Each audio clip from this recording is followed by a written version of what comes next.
The following lecture by Dr. Gordon H. Clark is entitled Veridicalism. Before I came up here, I had some correspondence with Dean, what's his name? Roberts.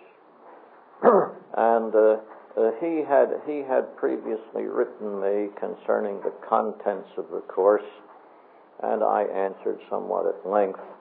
And among other things, I said to him that if he knew who would be taking the course, they might read Crucial Questions in Apologetics by Mark Hanna, is that right? And try to figure out how I would answer him. I don't know how many of you did that. Some of you did. Well, apparently some of you did. I didn't know whether he could get to you in time or not. So I'm going to read my paper on Mark Hanna.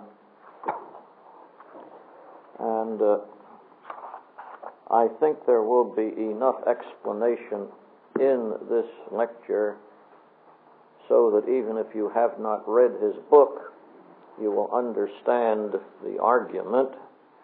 Though, of course, those who have read the book will understand it better. The more material you read, the more you study, why, the better you get.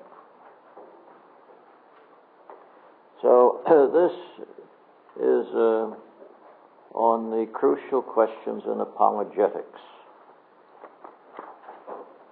Professor Hanna's ambitious aim is to construct an apologetic method named Veridicalism.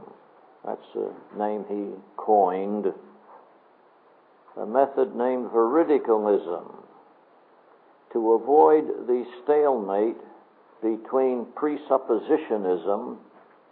Now, he doesn't use the word presuppositionalism, which is ordinarily used frequently. I guess it's the most rate. He thinks that's a little too long a word, so he changes it to presuppositionism. And when I'm quoting him, I will quote him as he writes. If I give some of my own ideas, I may use the term I'm accustomed to. Well, he aims to construct an apologetic method named Veridicalism to avoid, quote, the stalemate between presuppositionism and verificationism, or one might say between fideism and empiricism, or again between a priorism and the tabula rasa theory. Of course, these terms need some definition. Yet the first 3/4 of the book is sparse in definition. One must read almost 100 pages before finding out what some important terminology means, and then go back and read the whole thing again. There are 2 definitions given near the beginning, but sometimes a later definition is substantially different from an earlier one. One of these terms, thus ambiguous, is fideism or presuppositionism. These 2 words always seem to be synonymous, and if you've read the book, you'll have to decide whether you think they are or not, but they seem to me to be synonymous. And since the author aims to present a theory that is neither fideistic nor verificationistic, neither Calvinistic nor Arminian, the fideism should be restricted to a single, well-defined meaning throughout the book. But this is not the case. Preparing for a definition, the author begins by asserting that fideism destroys the possibility of truth and knowledge, page 17, so that, quote, every view, irrespective of its absurdities, is on the same epistemological footing with every other view. I did have a pen in my hand a few times when I was reading your papers, and when somebody misspelled epistemological, I put a little red circle, at least in some cases. Maybe I missed a few. Please try to spell epistemological. And I must say, however, that the spelling of these papers in this class is considerably better than the students.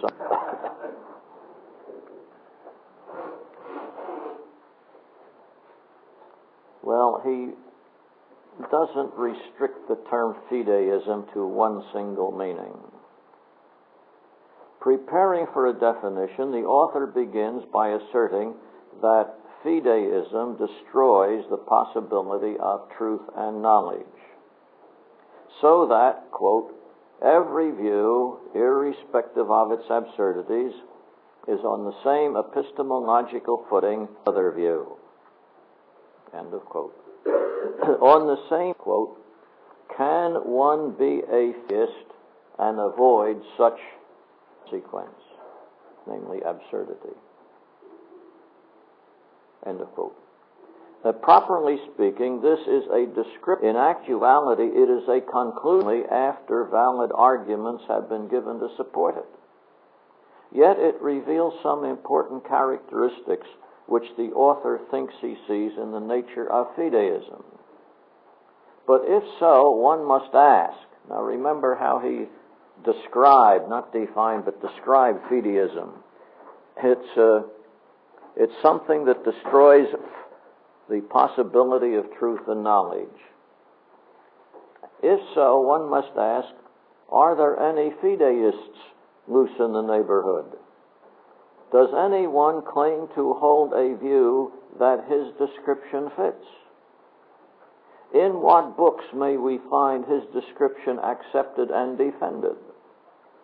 Maybe there are such people, but who are they, and what reasons do they offer in favor of this position? Barth and Brunner may be two satisfactory examples of his notion of fideism. But are these two theologians presuppositionalists?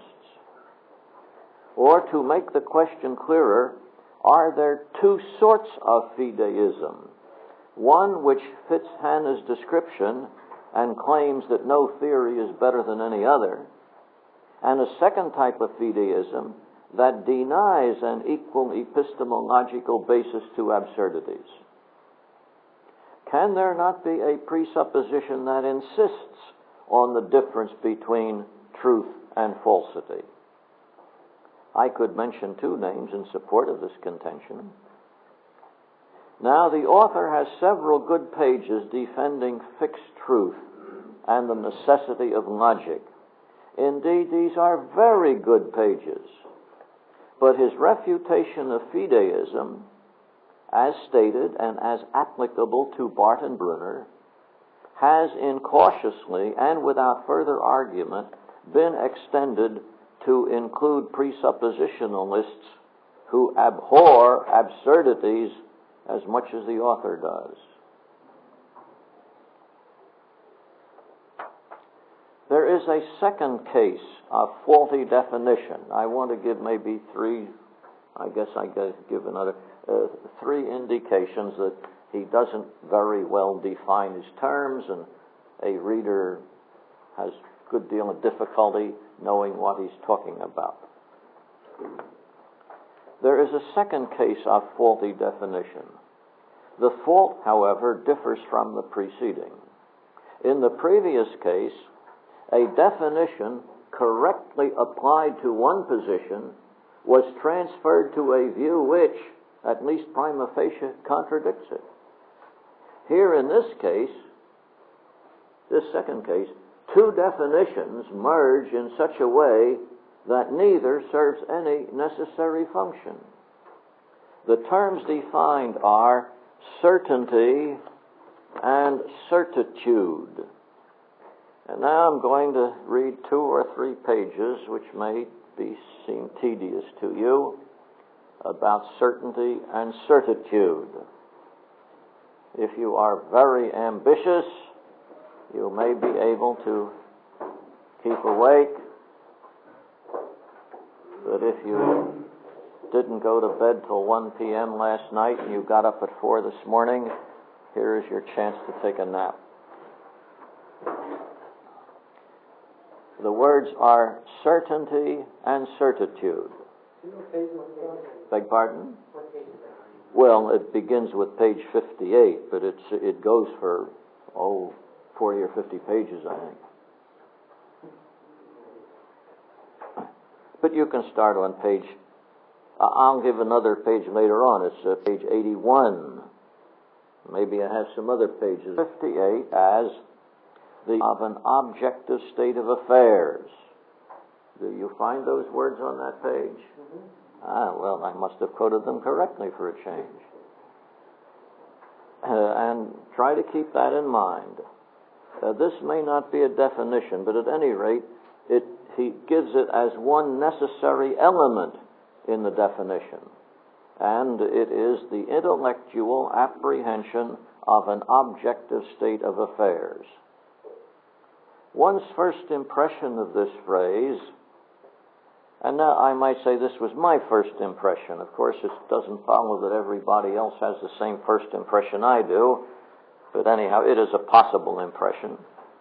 One's first impression of this phrase, especially as it is said to differ from certitude, which is, quote, a subjective assurance.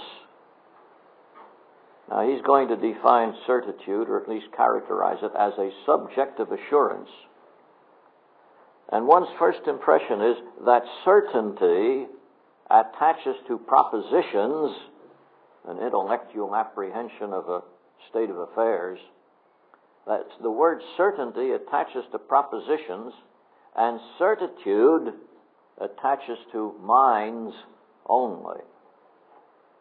We could call the latter subjective and the former objective. Clearly, on this understanding of the definition, certitude is possible when the position is false. Many people are assured of what is untrue.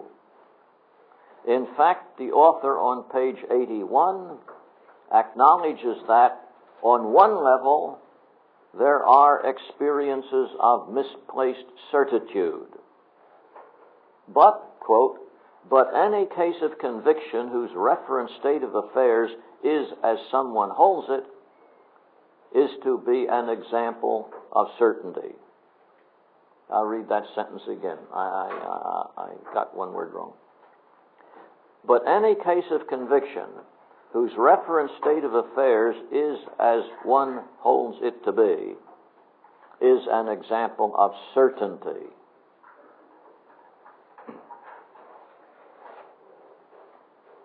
Now, I say this is a first impression. Maybe we will change our idea of what he means later on. But the first time you read it, the first time I read it at any rate, it seems that certainty is something objective, and certitude is something subjective. And on page 81, he acknowledges that on one level, whatever that may mean, that's the trouble, he didn't tell you what that meant. He acknowledges that on one level, there are experiences of misplaced certitude. Quote, but any case of conviction whose referent state of affairs is as someone holds it to be is an example of certainty. His next sentence, however, on page 81, his next sentence, unfortunately, is disconcerting. On another level, however, we may call into question the certainty we acknowledge on the first level. Oh, I thought certainty attached to propositions. Now it doesn't seem to. We had a proposition that was certain on one level, objectively true, and on another level, this that was objectively true before is now false. His next sentence, unfortunately, is disconcerting. On another, quote, on another level, however, we may call into question the certainty we acknowledge on the first level, end of quote.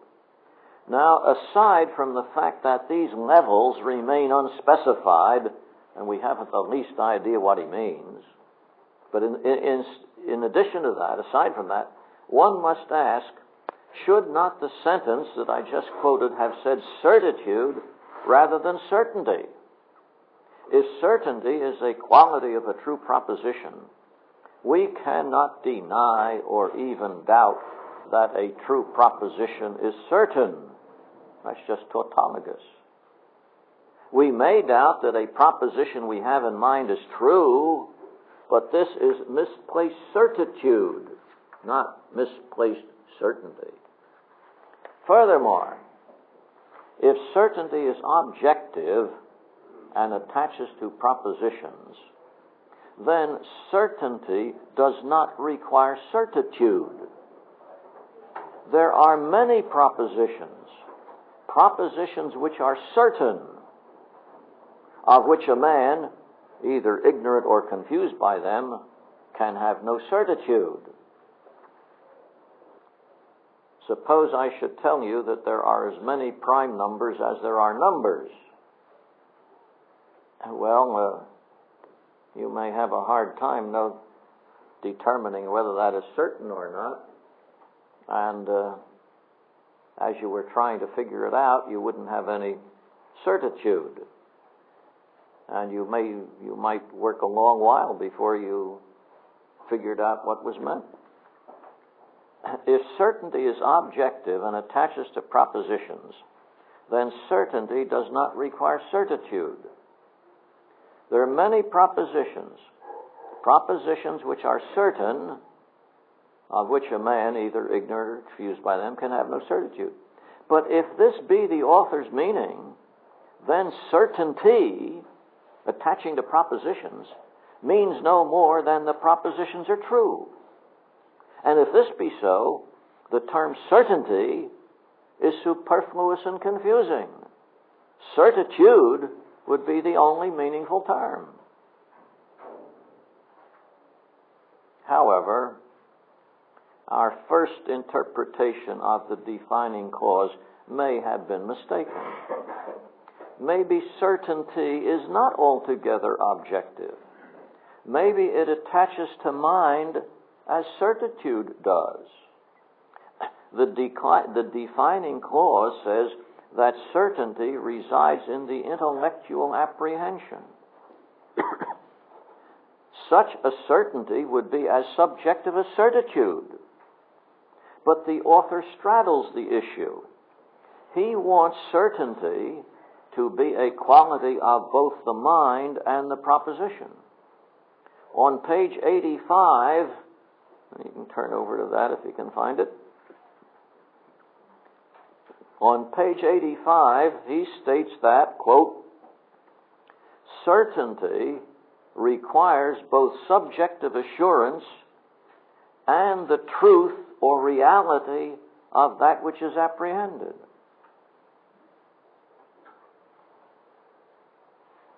So apparently, certainty is at least partly subjective and isn't altogether objective. Certainty requires both subjective assurance. Now that's subjective, isn't it? It also requires the truth or reality of that which is apprehended, such as there are as many prime numbers as there are numbers. Just how one quality, certainty, can attach univocally to the mind, the intellectual apprehension, and to an external state of affairs is hard to understand, and he doesn't explain it. Bypassing this embarrassing difficulty, The following diagram seems to picture Hannah's definitions. Draw this sort of on the board. Suppose this circle represents all propositions. And these propositions are false, and these are true. Now then, we have an inner circle, something like this, and we will find that certitude is the whole circle, but of course, these propositions which we have subjective assurance of are false because they're in this half, and over here, these are true. Look at that a minute while I...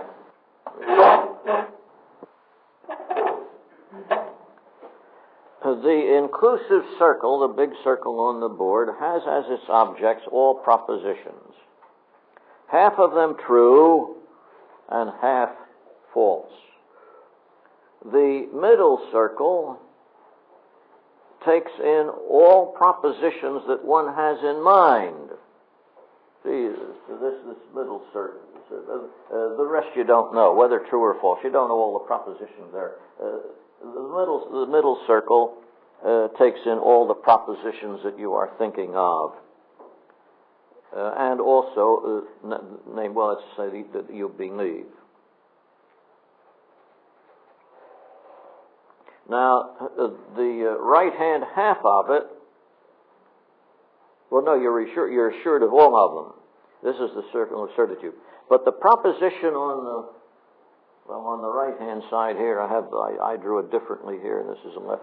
The proposition on this side, on the right-hand side, are true. The propositions on the left-hand side are false. Now, the propositions that are true, that is, this half of the middle circle, is the area of certainty. It is a very neat arrangement, is it not? But though these divisions are used at least from page 58 to 85, and that's why I said I can give you a few pages, but it's scattered all the way through. This isn't just a little paragraph in the book. It's almost 30 pages, you see. Though these divisions are used at least from page 58 to 85, here and there, one must ask, what good are they? The right-hand half of the inside circle, certainty, means no more than that proposition X, which we happen to believe, is true. It helps not at all in determining whether proposition X is in fact true. And as for certitude, the whole of that circle, it is of no use whatever. The author's attempt to distinguish certitude from certainty neither harms his opponents nor helps him. The essential point in apologetics is to defend the truth of X, and this schematism does not do so. Indeed, to anticipate, the book as a whole fails to explain any method by which one may determine the truth of a particular proposition. A few incomplete procedures are mentioned, but the obvious objections to them are ignored.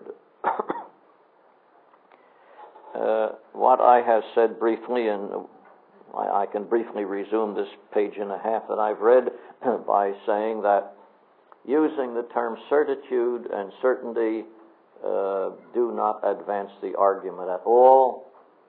They give you no notion of how to proceed. Furthermore, they're not very well distinguished and so on. That was supposed to be an example of his inability to define his terms. Now, that was the second case of poor definition, wasn't it?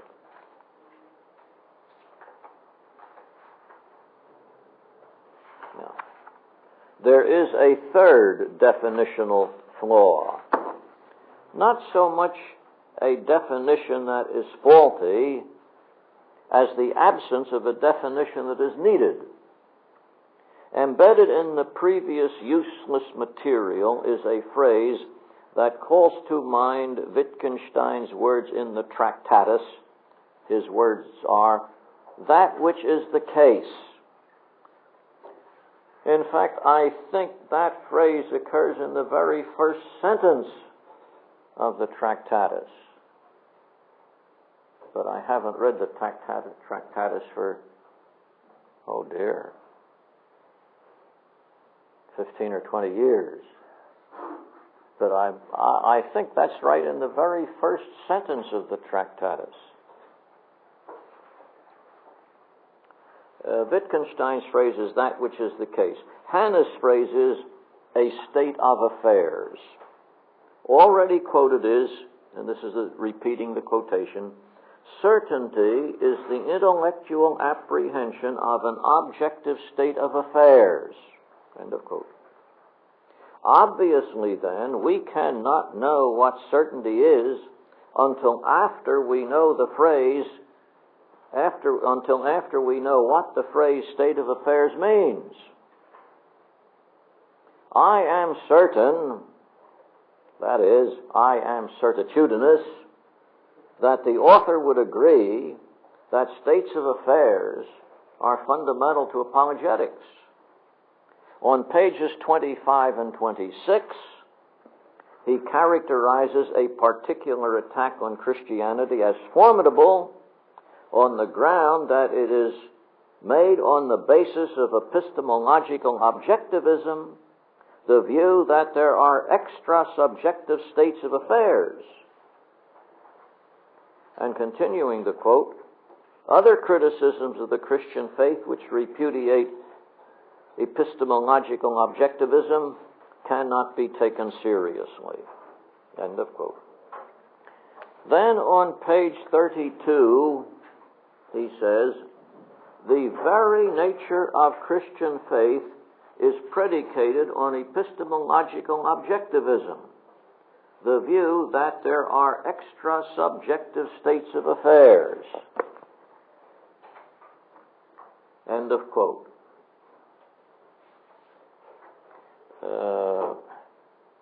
This quotation that I just read and the previous one sort of indicate that he thinks that true propositions are not states of affairs. But what then is a state of affairs? Later on page 77, he continues in the same vein. Quote, "The constitutive tenets of any position are referential meanings, for they are propositions. A proposition," this is all quote, "a proposition is an assertion that some state of affairs does or does not obtain. A state of affairs is," this sounds as if it's going to be a definition, "a state of affairs is anything that is or is not, anything that does or does not have a certain property, or anything that is or is not related to something in a particular way."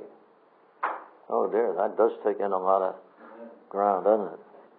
Please turn the tape for the continuation of this lecture. I guess maybe I better read that part of the quotation over again.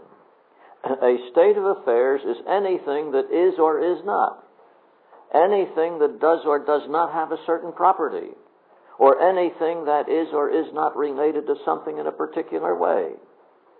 Every proposition," this is still quote, "every proposition," which is essentially the meaning expressible by a declarative sentence, "refers to a state of affairs.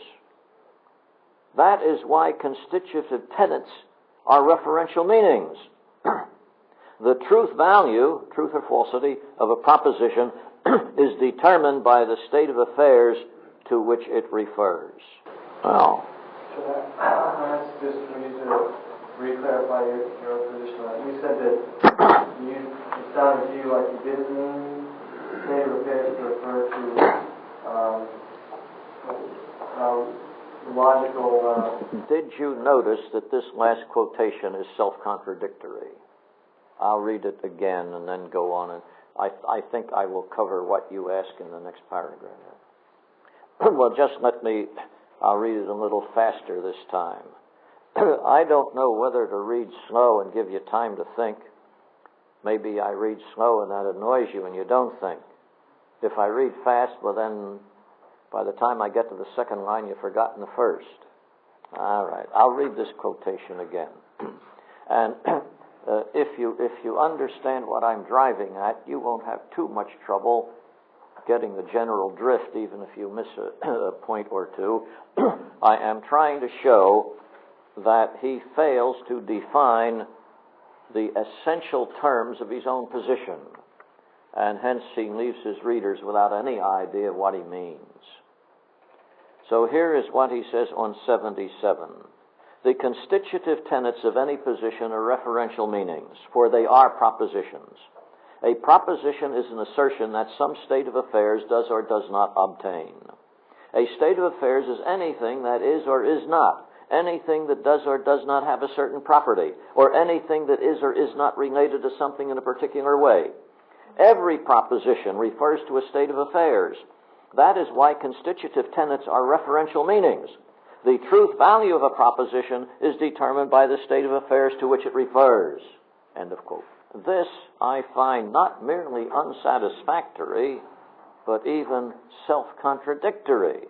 Besides indicating Hannah's dependence on the phrase state of affairs, the sentence, in its context, at least seems to deny that propositions are states of affairs. The proposition is a statement about a state of affairs. And if a proposition does not refer to itself, it is hard to see how Hannah could consider a proposition a state of affairs. There is another word used very frequently, which, like Wittgenstein's unintelligible phrase, what is the case, seems to me to be equivalent to the word given or givenness. In German, from Kant on, das Gegebenes. Hegel, of course, denied that anything is given. So did St. Augustine. Hannah, toward the end of his book, attempts to show how we can know that something is given. In my opinion, his attempt is a failure. And in addition, if it were not a failure, it would be a failure, for a process that identifies the given and distinguishes it from something else shows that the given is not a given, but an intellectual interpretation. The given, or state of affairs, seems to be synonymous with the term real. The state of affairs is what is real. But such synonymous terms do nothing toward identifying any reality. What is real? What is a particular state of affairs? What is given? Are dreams real? They are real dreams, are they not? Are mathematical equations real? The logical positivists, if they used the word real, would say, no, mathematical equations are not real. Are propositions real?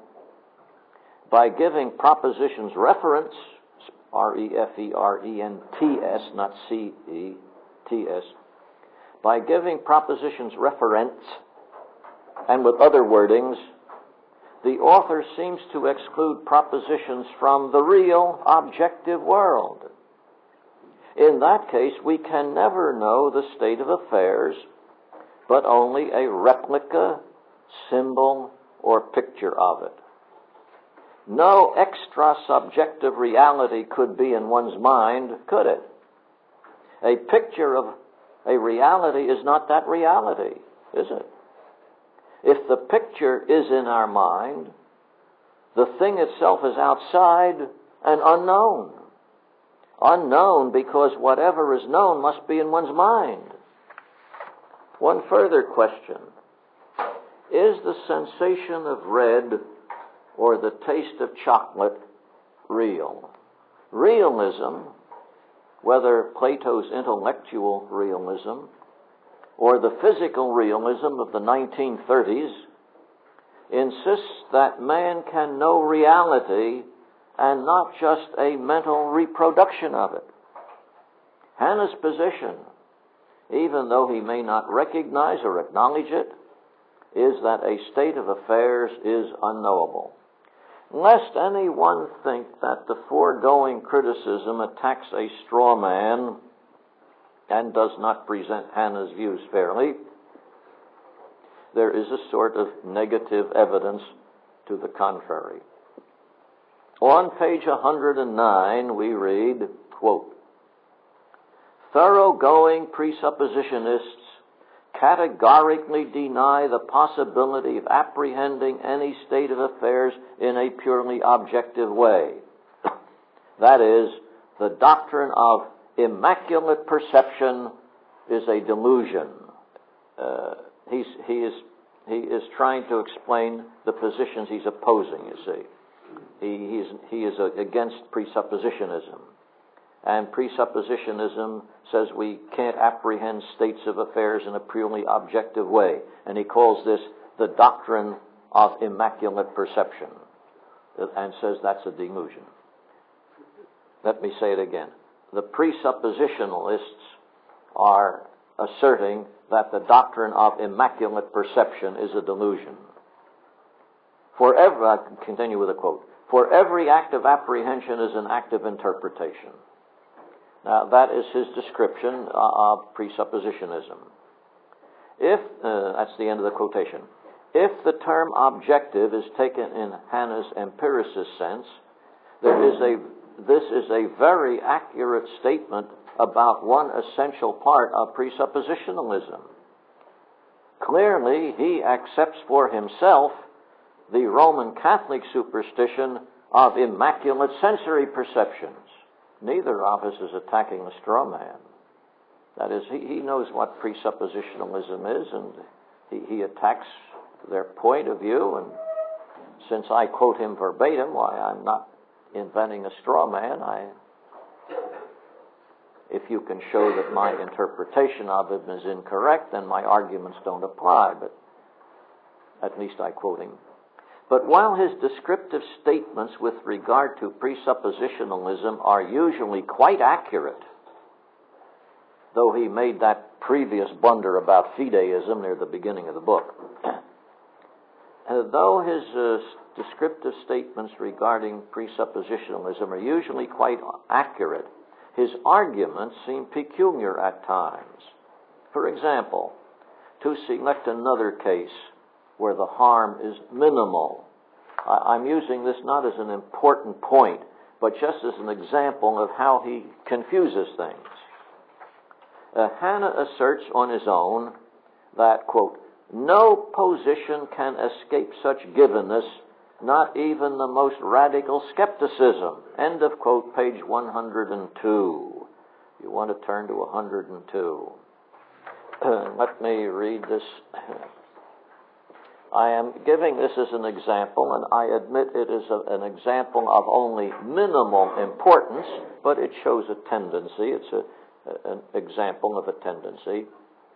And this example is his assertion, quote, "No position can escape such givenness, not even the most radical skepticism."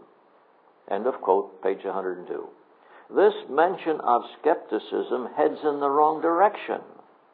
If Hannah had wished to commend his veridicalism, he should have said, "No position can escape givenness, not even Hegelianism." For it is the latter that is best known for resolutely abolishing Das Gegebenes. It is this kind of mistaken direction that weakens the relevance of some of his arguments against his opponents. The crux of the dispute, however, is his success or failure in explaining how a state of affairs can be known, or more broadly, how knowledge is possible. If his theory cannot produce knowledge, then despite his attempts at refutation, presuppositionalism remains at least a possible choice. It is necessary first to state Hanna's theory of justification. This is no easy matter, for it is both confused and incomplete. Any interested reader must consult the text and make his own decision. However, whatever the readers think, it seems to this reviewer that Hanna's first principle is the existence of states of affairs. And before proceeding, the reviewer wishes to point out that this is a presupposition.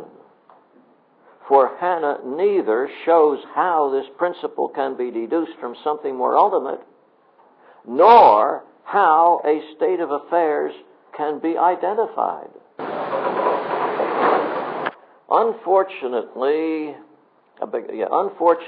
connecting presuppositionalism with Karl Popper and his disciple W. Barclay III, all of which you find on pages 94 and 95 if you're looking at the book. Dr. Clark, can I interrupt a second? Yeah. I didn't know you had to do that with first principles. Do what? I'll give you a sense. You have to say what they are. You have to write your axioms down, and he doesn't. I am assuming that he regards a state of affairs as one of his first principles, but he doesn't say it. In fact, if he said it, he'd be contradicting himself, because he doesn't want to be a presuppositionalist. Do I make myself clear? The kind of system I want is a system in which you state your axioms and deduce your conclusions. He does not state his axioms, and he says he doesn't have any, and yet he seems to assume, without any proof, that there is such a thing as a state of affairs. At least he doesn't define what a state of affairs is. And what we have seen already, it apparently means that we can't possibly know any state of affairs. We only have a picture of it, and we don't have the real thing. Unfortunately, connecting Christian presuppositionalism with Karl Popper, and you see, here's another case that indicates to me that I have correctly understood what he means by presuppositionalism, because he is now contrasting it with Karl Popper. And if you know what Karl Popper said, well, then that explains this. Unfortunately, connecting Christian presuppositionalism with Karl Popper and his disciple Barclay, Hanna stated that, and this is on 94-95, the attempt of non-justificationalism to dispense with irrefutable starting points is a failure, because I've omitted a few words and put in the word because. This doesn't alter the sense, as you will see. Let me read it over again. The attempt of non-justificationalism to dispense with irrefutable starting points is a failure, because whenever a truth claim is made, the claimant is under a rationality norm to provide justification when it is expected or requested. End of quote. Here, Hanna entangles himself, for he never, so far as I can see, justifies this his fundamental claim. Is not this his presupposition? The situation is not as if the presuppositionalists reply with a simple tu quoque and let it go at that. Aristotle, though far from being a presuppositionalist, in Book Gamma of the Metaphysics, showed how, at least in his view, thought he showed how the principles of logic are embedded in every intelligible sentence. He also argued that unless an argument went back to first principles and stopped there, an infinite regress would be necessary, and therefore the justification could not be completed. If a veridicalist, to use this new term, or anyone else that rejects first principles, wishes to refute the present-day presuppositionalists, he cannot be excused from facing their argument.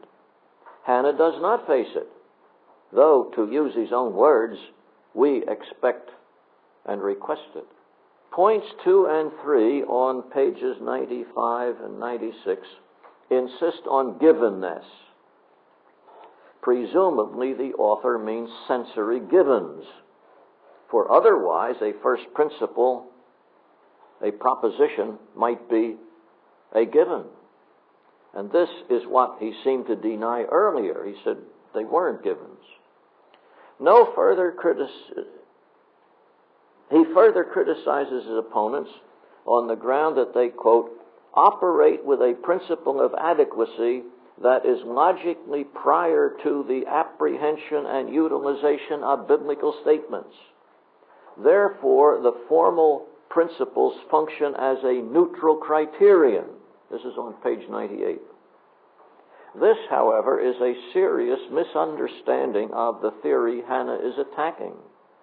As briefly indicated in the previous reference to Aristotle, the laws of logic are themselves embedded in every declarative sentence throughout the Bible. Since, however, they are not stated explicitly, as they would be in a logic textbook, a learner may come to know them only after he has read and thought upon various biblical passages. Most people, in reading any book, are interested in its explicit subject matter and do not consciously repeat to themselves the laws of disjunction, conjunction, and implication. So too with the Bible. But this does not mean that logic is a neutral criterion, a set of non-biblical principles. God is truth, and Christ is the wisdom and logos of God. One may admit that the axioms of logic are of more universal application than many other scriptural axioms. One may also admit that the other axioms could not be true without these all-embracing logical forms. But since the other axioms cannot be deduced from the forms of logic, no axiom can ever be deduced from anything else, they too remain axiomatic. At any rate, logic is biblical, not neutral. And somewhere or other I try to show that logic is to use a sort of a metaphorical term, logic is the architecture of God's mind. Strangely, Hannah almost always avoids the term and the idea of axiom. He uses the word twice on page 96, and perhaps once or twice elsewhere. But usually throughout his descriptions of presuppositionalism, he obscures the point that his opponent defends a system of truth. You might remember in my first lecture, the first written lecture, I tried to emphasize that apologetics was interested in a system of truth, not disjointed truths that are all confused and unsystematized. We're interested in a system of truth. And Hannah doesn't seem to recognize this. He obscures the point that his opponent defends a system of truth consisting of axioms and theorems. This contrasts with a chaos of independent and unrelated givens. Hannah faces the difficulty of imposing some sort of order on, shall we say, his brute facts. Perhaps, too, had he grasped the idea of systematic truth, he might have found it more difficult to argue against presuppositionalism. This also disposes of point 2 on page 98, where he denies that the laws of logic can be used as postulates or axioms. Now, didn't one of you say that he asserted that the logic was a presupposition or something? Well, now look at page 98, where he denies that. He says, quote, "The principle of non-contradiction cannot be postulated simply because it's a necessary condition of every," and he underlined the word every, "simply because it is a necessary condition of every act of presupposition or postulation." This "because" seems to have no force. If truth is a logical system, its first axiom must be the law of contradiction, or the law of identity, which is really the same thing. Even non-presuppositionalists and non-Christians try to axiomatize logic. This concludes Dr. Clark's lecture entitled Veridicalism.